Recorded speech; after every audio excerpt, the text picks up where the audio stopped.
More and more research is coming out that actually 70% of your health is determined by your zip code, where you work, live, play, worship. That has been the backbone of our community health workers. Our community health worker program is made up of individuals who are from this community. So often they were born and raised here. They're passionate about this community as a whole, the neighborhoods and the people who make up those neighborhoods.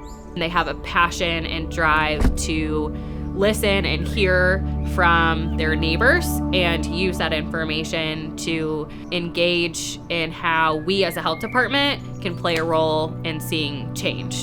I grew up in this community, or in this area, in that house, 2301 Pershing.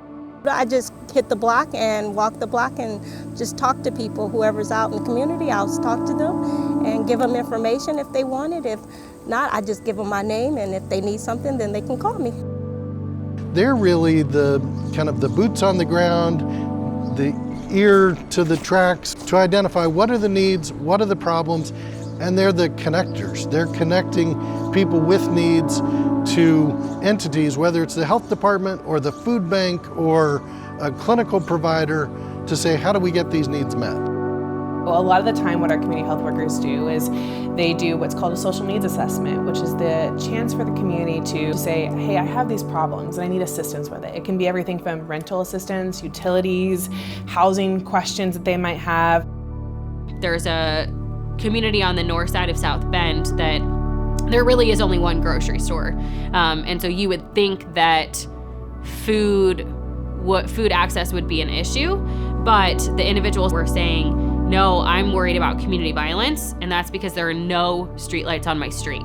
And so then that community health worker alongside the community members went to the city and said, we need streetlights, and now they're getting streetlights put on. They do so many different things, but all of them are available through various means. So if you have a lead issue, we have the entire team of lead CHWs who will be focused on that. We have 13 community health workers.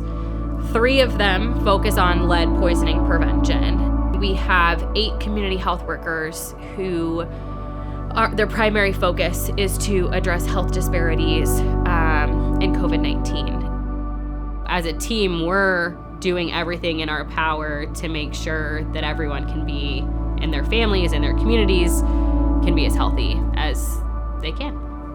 If you see somebody who's wearing this bright blue shirt or who has a lanyard that says I'm a community health worker from the Department of Health, to have a conversation with them. Take a chance to just tell them who you are, what are some of the things that you see. Go up to them. They're at a lot of different community events. They are often at health fairs or school events or things like that.